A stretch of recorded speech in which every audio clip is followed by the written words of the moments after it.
Hello class 10th। हम आ गए अपने चैप्टर फर्स्ट हिस्ट्री के नेक्स्ट पार्ट पे। इस पैराग्राफ की हेडिंग है जर्मनी क्या सेना राष्ट्र की निर्माता हो सकती है। ये एक क्वेश्चन पूछा गया है कि क्या जो सेना है वो राष्ट्र का निर्माण कर सकती है। चलिए इस चीज़ का आंसर लेने के लिए हम ये पैराग्राफ स्टार्ट करते हैं। 1848 के बाद यूरोप में राष्ट्रवाद का जनतंत्र और क्रांति से अलगाव होने लगा था। मतलब जो यूरोप में राष्ट्रवाद फैल रहा था जनतंत्र में, और क्रांति दोनों अलग अलग हो रहे थे। राज्य की सत्ता को बढ़ाने और पूरे यूरोप पर राजनीतिक प्रभुत्व हासिल करने के लिए रूढ़िवादियों ने अक्सर राष्ट्रवादी भावनाओं का इस्तेमाल किया था।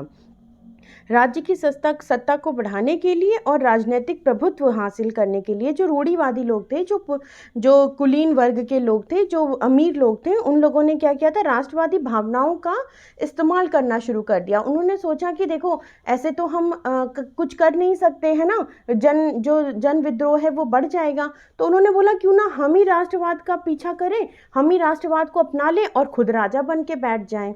इस प्रक्रिया में देखा जाने लगा कि जिससे जर्मनी और इटली एकीकृत होकर राष्ट्र राज्य बन जाएं। अब जर्मनी और इटली जो राज्य थे, इनको देखा गया कि इनको एकीकृत कर दिया जाए। राष्ट्रवादी भावनाएं मध्यम वर्गीय जर्मन लोगों में काफ़ी व्याप्त थी। बहुत ज़्यादा जो लोग थे, जो मध्यम वर्गीय लोग थे, वो राष्ट्रवाद चाहते थे। उन्होंने 1848 में जर्मनी महासंघ के विभिन्न इलाकों को जोड़कर निर्वाचित संसद द्वारा शासित राष्ट्र राज्य बनाने का प्रयास कर लिया था। मगर राष्ट्र निर्माण की यह उदारवादी पहल राजशाही और फौज की ताकत से मिलकर दबा दी गई थी। मतलब उन्होंने क्या किया था, छोटे छोटे जो राज्य होते हैं उनको मिलाकर एक बड़ा निर्वाचित राज्य, जहाँ पे इलेक्शन हो सके, जहाँ पर नया जो राजनीतिक राष्ट्रवाद है वो स्थापित किया जा सके, ऐसा एक राष्ट्र बनाने की कोशिश की थी। लेकिन राष्ट्र निर्माण की उदारवादी पहल राजशाही और जो फौज थी उन्होंने दबा दी थी। लाइक सेना ने और राजा ने मिलकर जो निर्वाचित क्षेत्र था उसको दबा दिया था। उनका प्रशा के बड़े भूस्वामियों से भी समर्थन दिया। मतलब प्रशा जो प्रूशिया का एरिया था, वहाँ के जो अमीर जमींदार लोग थे, उन्होंने भी उन कुलीन वर्गों का वो जो सेना था उनका सपोर्ट किया था, और जो मध्यम वर्गीय लोग थे जो निर्वाचित क्षेत्र चाहते थे उनको दबा दिया था। उनका मुख्य मंत्री ऑटो वॉन बिस्मार्क इस प्रक्रिया का जनक था। ये नाम आपको याद रखना है, ऑटो वॉन बिस्मार्क। ये अलग अलग तरीके से क्वेश्चन पूछे जाते हैं। अभी जब हम लोग सॉल्यूशन करेंगे तो हम उसमें भी इसके बारे में पढ़ेंगे। ऑटो वॉन बिस्मार्क जो थे, इन्होंने कैसे एकीकृत किया था सबको। इस प्रक्रिया का जनक माना जाता है, जिसने प्रशा की सेना और नौकरशाही की मदद ली थी। प्रशा की सेना की और नौकरशाही की मदद ली थी। 7 वर्ष के दौरान ऑस्ट्रिया, डेनमार्क, फ्रांस से 3 युद्धों में प्रशा में जीत हुई थी। मतलब जो ये ऑटो वॉन बिस्मार्क थे, इन्होंने ऑस्ट्रिया, डेनमार्क और फ्रांस से 3 युद्धों में प्रशा को जीत दिलाई थी और पूरा एकीकरण कर लिया था। इन सबको मिला के एकीकरण कर दिया था। जनवरी 1871 में वर्साई में हुए एक समारोह में प्रशा के राजा विलियम प्रथम को जर्मनी का सम्राट घोषित किया। मतलब ये मंत्री थे, है ना, ये मंत्री थे, तो इन्होंने अपने राजा, जो प्रशा के राजा थे, ऑस्ट्रिया, डेनमार्क और फ्रांस से 3 युद्ध हुए, तीनों में वो जीत गए, तो उन्होंने प्रशा के राजा को, राजा विलियम प्रथम को, ये भी याद रखना है, विलियम फर्स्ट जो हैं, उनको जर्मनी का सम्राट बना दिया गया 1871 में।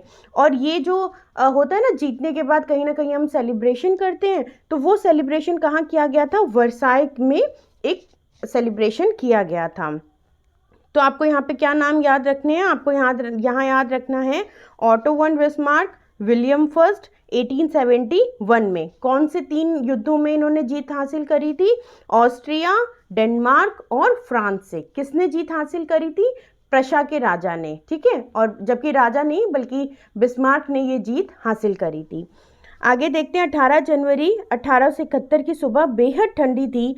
जर्मनी राज्यों में राजकुमारों, सेना के प्रतिनिधियों और प्रमुख मंत्री ऑटो वॉन बिस्मार्क समेत प्रशा के महत्वपूर्ण मंत्रियों की एक बैठक वर्साई के महल के बेहद ठंडे शीश महल में हुई थी।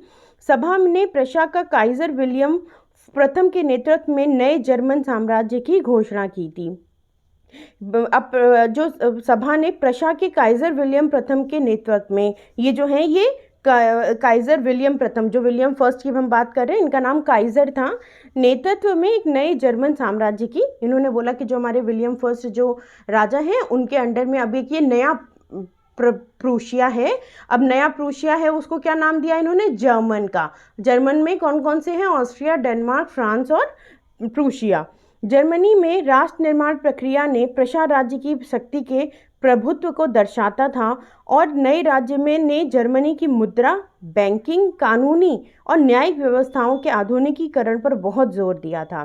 प्रशा द्वारा उठाए गए कदम एवं उनकी कार्रवाई बाकी जर्मनी के लिए अक्सर एक बड़ा मॉडल बनकर सामने आई थी। ये देखिए, ये शीश महल है, ओके, वर्साई का, जहाँ पर, जिसे हम हॉल ऑफ मिरर के नाम से भी जानते हैं। यहाँ पे विलियम फर्स्ट ने अपनी जो जीत थी उसे मनाया था और यहीं पर वो एक नए राजा काइसर विलियम फर्स्ट के नाम से फेमस हुए थे, जर्मनी के राजा। तो ये वाला टॉपिक यहीं पे फिनिश होता है। अगले टॉपिक में मिलते हैं अगले वीडियो में, तब तक के लिए बाय बाय।